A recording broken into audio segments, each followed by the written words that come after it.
Hello everyone, and welcome back to the Beatles Forever. In the previous episode, we got to see just how Brian's mind worked regarding his time in pop music field.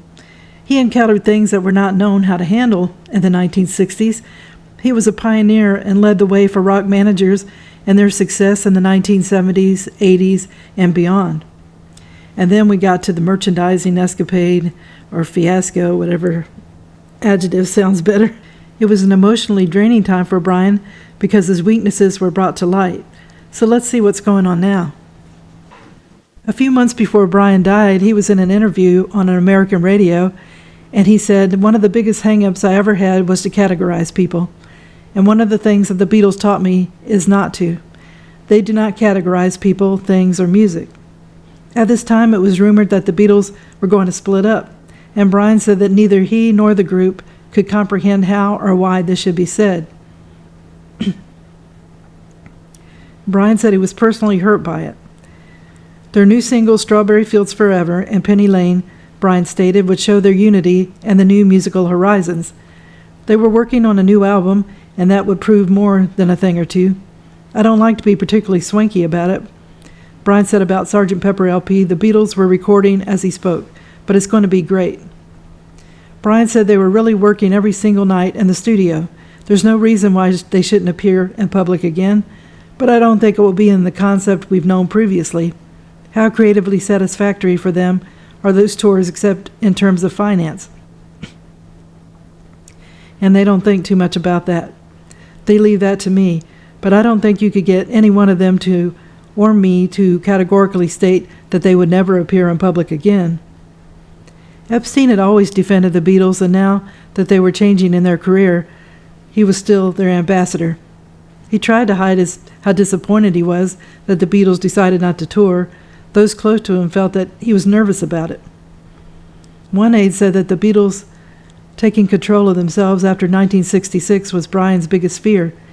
He knew their music would move on with a wonderful future, but if they had no enthusiasm for performing, his role was weakened. His uncertainty about their future wasn't normal for Brian. Brian always got bored easily, and theoretically, he should have welcomed the change in tempo. Instead, it left him feeling unsettled.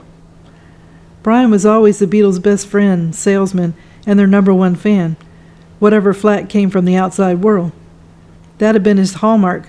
Who else could have endured the taunts, the insults, and the humiliations he had faced from the Beatles, only to walk away and sing their praises? He felt that to try to tame them would have been to tamper with their special chemistry. The Beatles' treatment of him was crushing. John Lennon in particular.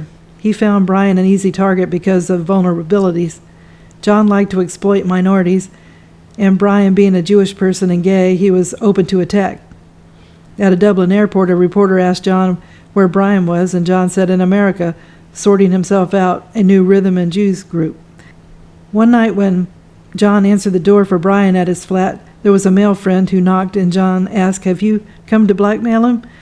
If not, you're the only one in London who hasn't." So Brian tolerated all the jabs from John because he felt it was the price to pay for nurturing a genius. Bob Willie said that if Brian had not been a homosexual, he would have struck out. He would not have tolerated Lennon and his whims and waywardness. Lionel Bart said that Epstein was extremely manipulated by Lennon. It was almost like a slave-master relationship. In Bart's flat once, Lennon brought a German girl to tears. He said, "Your people killed 6 million of his relatives." The girl started crying, and Bart said to John, "That wasn't necessary." But John said she wanted to have a cry. Bart said that really John was a very caring person. When he was being cynical about anybody or towards anybody, he really cared for them. But Brian was forever apologizing for John. In spite of John's jabs to Brian, Brian's communication with John was better than any other Beatle. Lennon had the vision to see the goal of Brian's dreams justified his methods, and Brian always felt grateful for John's awareness when things were tough. Lennon trusted Brian's instincts, and Epstein always valued that loyalty.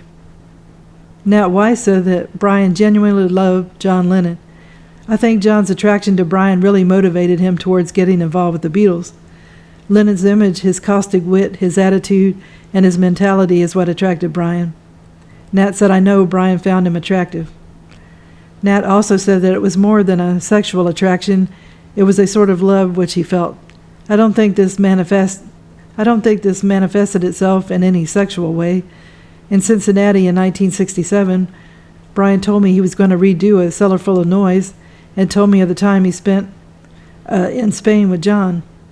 I think he enjoyed the fantasy of that trip, but I think it would have been spoiled by anything physical. I don't believe it was consummated, but it was genuine.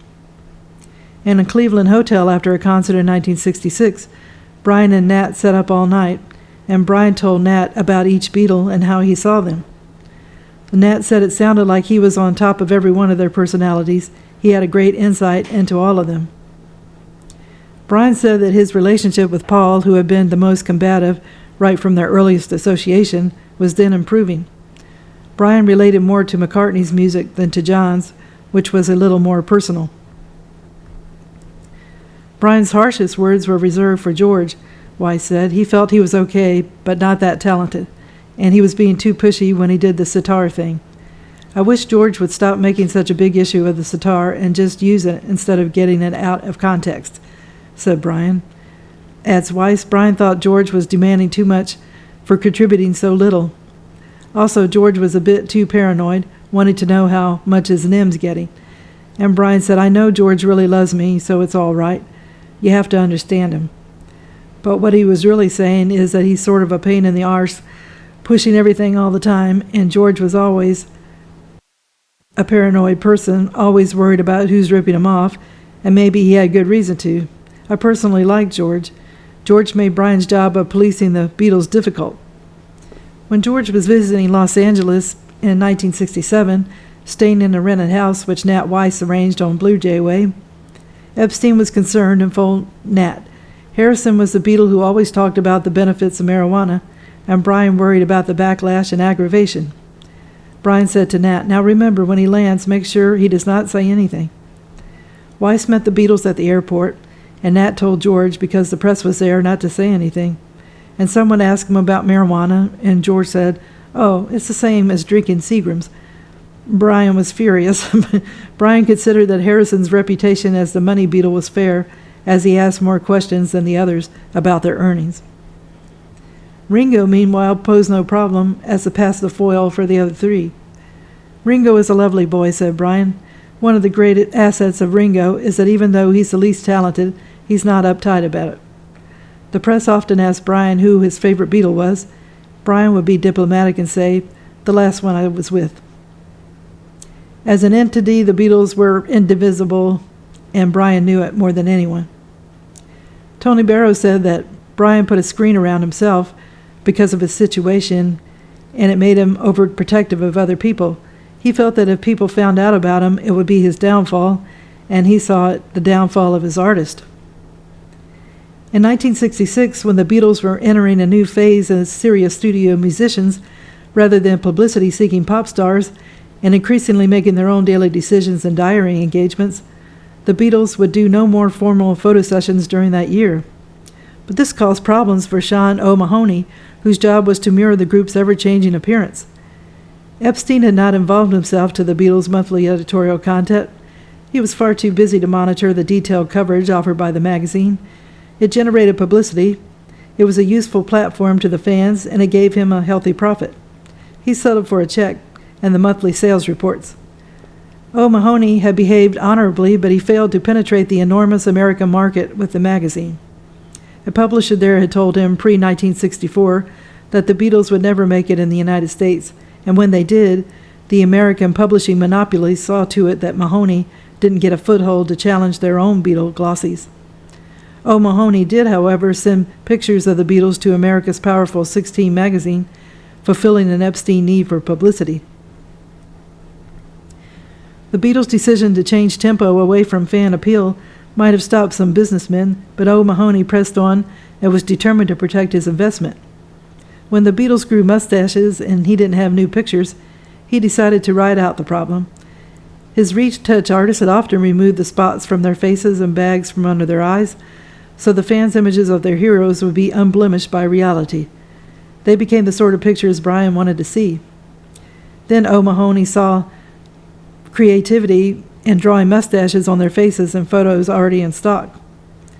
O'Mahony said this was in a way a message to the Beatles to say, "What are you going to do now?" The result, an explosion. Epstein summoned him to a meeting at Hill House. O'Mahony, sensing a heavy confrontation, took his lawyer. And Brian asked, "Who is that with you?" And Mahoney said, "He's my advisor." "Do you mean he's your solicitor?" Yes, he is, Brian." Epstein was with Tony Barrow and Neil Espinal and announced, "This meeting is ended until I have my advisors with me."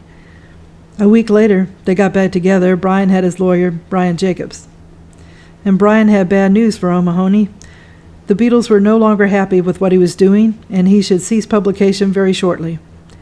Asked by O'Mahony to explain, Brian said the Beatles felt that their new image didn't need a fan magazine of the type he was producing, and therefore Epstein wanted it to stop.